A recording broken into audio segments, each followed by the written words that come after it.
Welcome back, Calcsters, Lady Raiders that are traveling. Quick message for you.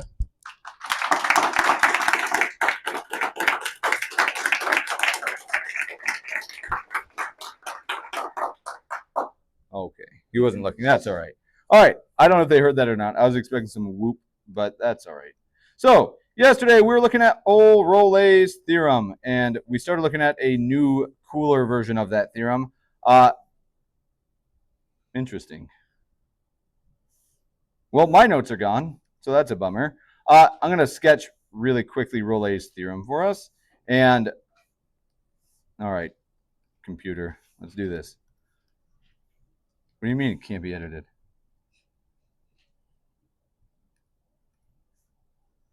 Okay, it works fine there. Hey, double weird, but okay. So, Rolle's theorem, just put in a different language, and we'll write the nicer language for mean value theorem since this is just a special case of it. But check it out. What's the average rate of change between these endpoints? If you were to measure the slope, it's 0, right? All that this theorem is saying that if there's a place where the average rate of change is 0, then if it's continuous and differentiable, there exists at least one value where the derivative is 0. That's all it's saying. Now, it turns out it doesn't really matter if it's 0. Rolle's idea at 0 was used to help prove this bigger idea, but all that the mean value theorem is going to tell us, and let's just see how far we've written with it.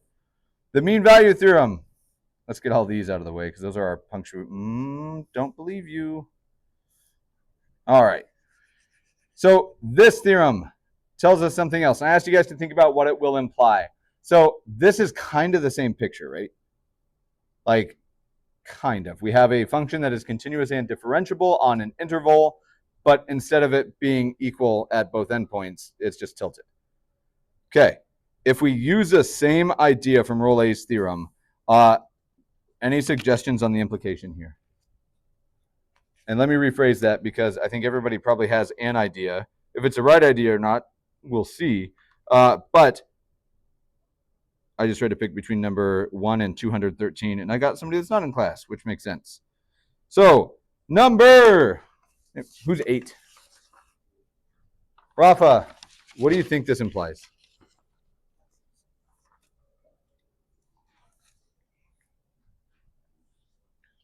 So that is apparently a harder question. Did you guys think about it all night long? Probably not, realistically, right? Okay, so here's the deal. You guys get 45 seconds. I'm going to call again. It might be Rafa. I'm going to let the random numbers pick. What do you think this implies? Talk with your neighbors. Let's see if we can get a formulated idea. That our average rate of change is always 0. But this theorem, if we worded it differently, and you don't have to write it here because we're going to write it below, but I think Rolle's theorem could be changed. If the average rate of change of a continuous differentiable function on some interval is 0, then there exists a point between A and B where the derivative is equal to 0. Or we could say where the derivative is equal to the average rate of change, which happened to be 0 here. Now, when I shift either of these points up or down or both of them, doesn't really matter, could we find an average rate of change here? And a follow-up rather than just a yes-no.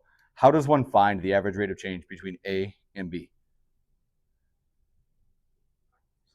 It's just the slope. This slope right here, and I'm going to dash it here in a second, but this line is passing through both of them. And I'm going to label this nicely. I'm going to make it dashed first. The slope of this line is very specifically my average rate of change. Is that okay with you guys? Now, if you need it, you can write it. This, or the slope, I'm just going to write it as M, this line, equals the average rate of change. Like, that's how we find the average rate of change of this function. Now, if I wanted to, I could shift this point so that that average rate of change was 0. And when that was the case, we said that there's somewhere in here where the derivative is equal to 0. If we follow along, I have no idea what this is because there's no scale, but this is pretty close to a slope of 1. If I were to take the derivative here, is it the same slope? Or draw a tangent line, rather. Would it be the same slope? No, but is there at least one spot where it probably is? So check it out. You guys stop when you think that when I draw the tangent line there, it's going to be the same slope. probably about there, right? And I'll just check. Well, that looks like the same slope. I'm going to go ahead and label that point C1. Are there others? Probably about here is my guess. Now, it is a guess because we don't actually have the function, but that tangent line also looks the same slope.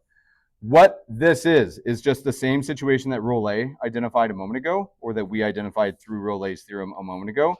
If we have a function defined and continuous on this and differentiable on AB, then there exists a C value in that open interval from A to B, so somewhere between these endpoints, such that f prime of that value, C, is equal to, and you guys are going to help me decide how we're writing this. I can either write AROC, or the average rate of change, or you can write the formula for the average rate of change, or both, realistically. Okay, we'll do formula first. I'm fine with that. How do you find this rate of change, the blue line? How do you find a slope? So y2 minus y1, but that's just like f, and I'm going to call this function f. That's like f of b minus f of a divided by what? Okay, this is exactly what it's saying in our theorem, and I'm just going to say equals the average rate of change. Now, this theorem winds up super convenient for us, and this is going to sound like a joke, but I promise it's not. It has been used in courts of law to convict people of crimes. Like, it has been used, and there's an easy place to see it. Now, they're not like convicted in death sentence or anything like that, nothing that serious, although maybe you could. But like, when you go through a national park, oftentimes there's cameras that like see you entering and leaving, right? And we could conceivably, if we were all in a big van and I'm like blasting through this park and we're riding, there's going to be a time where I entered and a time where I left. Now, federal parks have like really specific speed limits because there's a lot of animals and stuff around and protected species at that. If I go through this park over some amount of time and my average rate of change, let's say for whatever reason, wound up being 80 miles per hour, is that going to be above the speed limit, you think? Probably, like definitely in the US. Is speed and position a continuous differentiable function? Like, I can't magically change speeds, right? Get him. So since I can't magically change speeds, if I know my average speed was 80, was there at least one point where I had to have been going 80, according to this theorem? And if I'm the police or the tax man and I want extra money and I'm trying to defend myself in court and say, no, I didn't go speeding, you didn't see me speed, you can't prove it. Could we prove it? Because guaranteed by the mean value theorem, there is a spot at your trip where you must have been going 80, therefore you were speeding, pay the money. Cool. All right, so it has been used, like legitimately. Yes, sir. Yes. Yep. We're going to have two different versions, Mr. Russell, just so you know. We'll have one that says Raider Watch Party. Raider Last Game is what we'll say because we don't know who it'll be against. But we'll have two different versions and then just wait until the game tonight to post it. So if they win tonight, they're automatically in the championship. But if they lose, they go to the playback game. And if they win that, they're in the championship. So definitely, okay. They can lose and still win the state. But if we lose, so we'll just pause it real quick. Sorry. No, you're good. All right. Doable? Same as Rollet's theorem, same idea. Okay. Now, as we look about this, there are some interpretations that we can make with these. Now, there's a very graphical interpretation, which is one that I presented here, but I just want to make sure that we have them. This is like a little subsection underneath, just to make sure we can see it in a few different contexts. So a couple, and there's three of them, interpretations. Three interpretations of what the MVT, or the mean value theorem, is telling us. The first one is pretty much what we wrote. First interpretation, it's just nice. Hey, there is a C value such that f prime of C is equal to our average rate of change. That's the one that we typically started with. Okay. Nothing different there, but we can make it a little bit wordier. Here is like the pure mathy, just let's think about the formula. Now, in physics applications or any stuff, a derivative is different than an average rate of change. average rate of change is between 2 points, right? What's a derivative? There's a different word we use. It's not an average rate of change. It's, love it, instantaneous. So just a different way to state this exact same theorem, but it feels different when we say it, I think, is that there is a point where the instantaneous rate of change,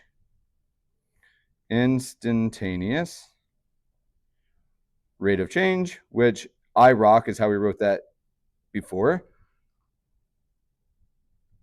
equals the average rate of change. And I'm just going to say AROC there. Okay. Or instead of average, we might call it the MROC, which is not what we really use, but the mean rate of change, because average and mean are the same thing. Okay. The last interpretation, and it's more geometric than just this. These pink or purple, these fuchsia lines are tangents, right? So I'm just going to say M sub tangent, which is just the slope of my tangent line, is equal to M sub, what's this blue line? It's not a tangent. It's a secant, whoever said that. It is the average rate of change, you're also right, but it's where the tangent line slope is the same as the secant line slope. Now, you have to kind of bend what we typically think of because secants normally pass through 2 points. It does pass through 2 points. Where's the little weird part of this, though?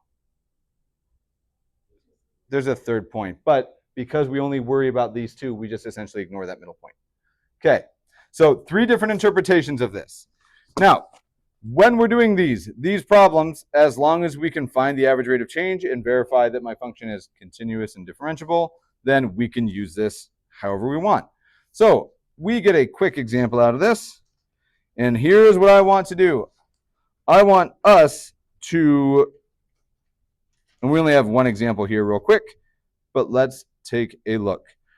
Verify MVT is what I'm going to call this. Now, we're not really verifying that the theorem is always true, but we're going to verify that we can find a value from the mean value theorem. So here we go.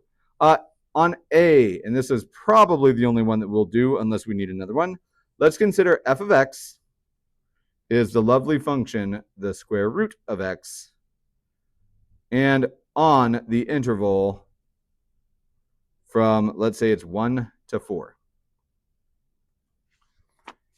Now, we could graph it if we wanted to. We don't really need to, but we could.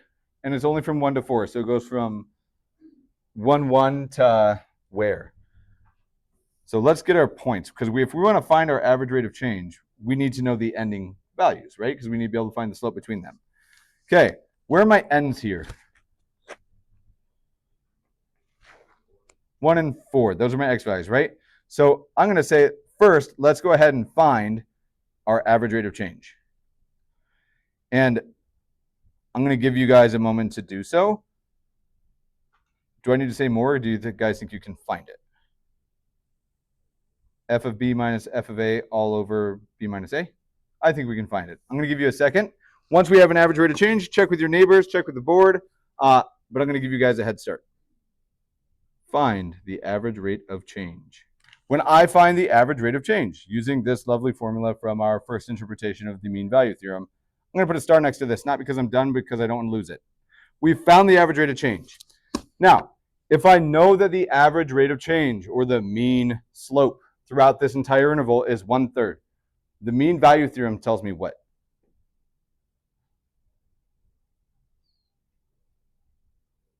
And I'm going to write this one out in words. If you want to, you can, but it's not required. MVT, my mean value theorem, guarantees something.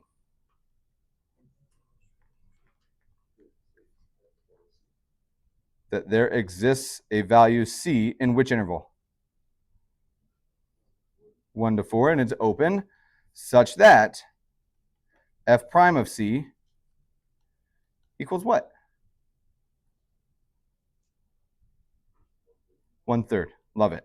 Now, this, we didn't really have any direction, right? Because we just said find the average rate of change, but we are trying to verify the mean value theorem. Step 1, we were trying to find the average rate of change.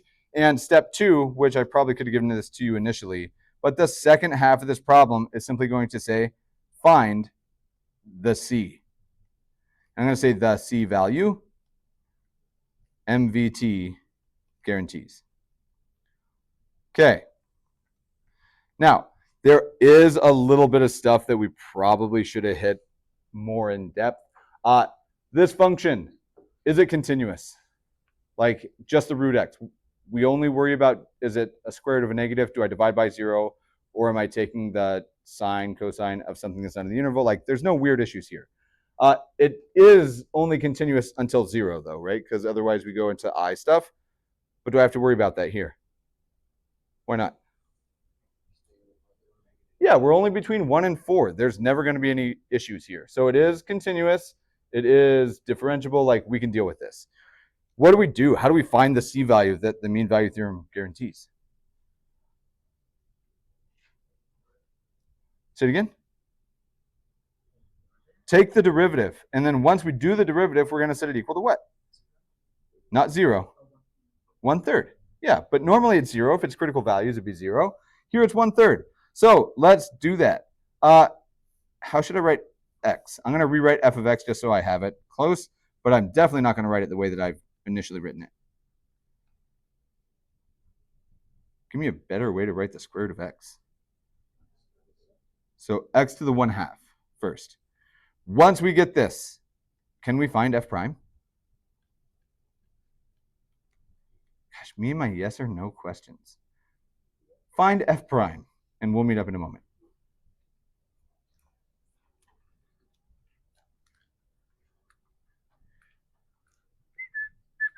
Are you quotient ruling? Okay, wait, okay.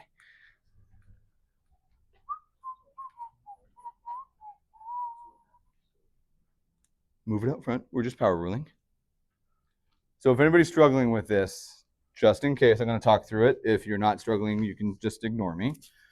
Okay, I see a power rule with a 1/2. I know that power rule says that moves out front. And I'm going to take 2 steps here. I have x, doesn't change. And what do I do with this exponent? We subtract 1. 1/2 minus 2/2, negative 1/2. This is okay for now. I would always go the extra step here. And since I'm going to be solving it, I'm going to keep it as x to the 1/2 because I have to rearrange it. But now we have it. This is it. Okay, here's my derivative, and I'm going to set it equal to what? 1/3.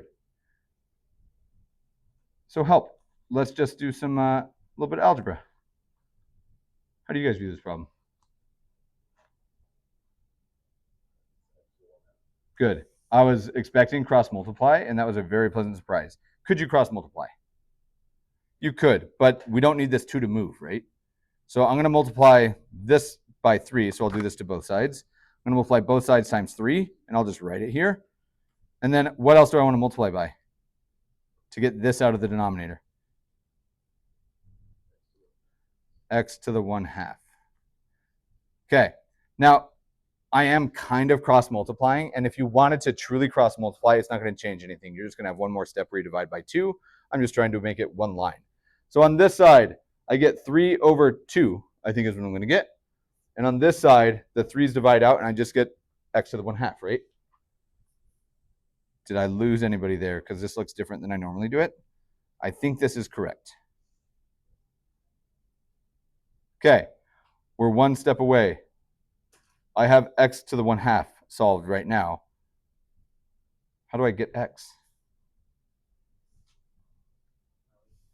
To the power. What undoes a 1/2 power? A square. So I'm going to square the left side. I'm going to square the right side. And let's just see what we get. I'll do the left. It's x. What's the square of the right side? 9/4. And we're going to pause for just a very brief second. Is 9/4 between 1 and 4? Yeah, that's 2.25, right? That's certainly between 1 and 4. And at that point, the derivative has the same slope. This is x right now, but it is the C value that we're dealing with. So we'll just say, if the question was actually verify it works and find that value, we're going to say x equals 9/4 is the guaranteed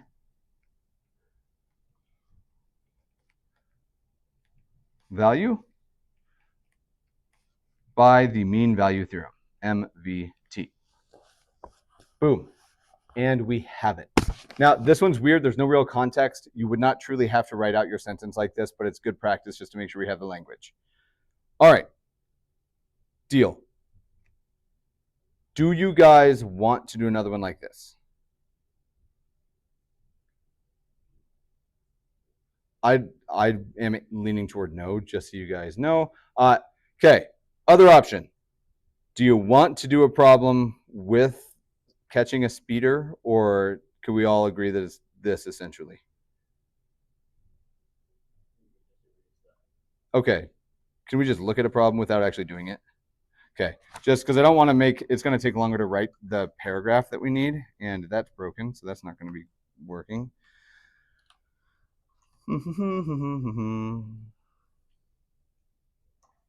Well, the Cowboys suck again. Sorry. I can tell the sadness is just deep in here. I didn't mean to bring it up. Yeah. No, we lost to the Lions last night. We shouldn't have. All right. Scratch that. If I told you that, yeah, it's the exact same problem we talked about, where there's amount of time and a distance, you can find their speed and decide that if their average speed was above the speed limit, then they were probably speeding at some point. They had to have been. I'm not going to work the problem, but I'm going to give you time to work on stuff for now. Oh, man, we were so close to getting some awesome, handy stuff. So what I want you guys to do for at least a bit, and we can do a quick brain break if you want. If you'd rather just do the homework and not have a brain break, that does not bother me. I'm going to call this homework 4.3.1. And let me verify it's on the right page here. I think, and I am right, you're going to find this on page 309.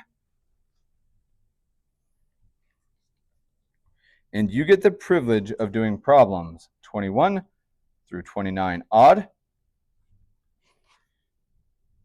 and AP number 3. Cool. Okay. I'm going to give us time to work. I'm not going to end the video quite yet because if this only takes us 15 minutes, we'll get a head start on other stuff. Do you want a brain break before you start homework, or you just want to jump right into homework? Okay. So my initial intent was to be able to put these up on the board, and I actually am going to kill the video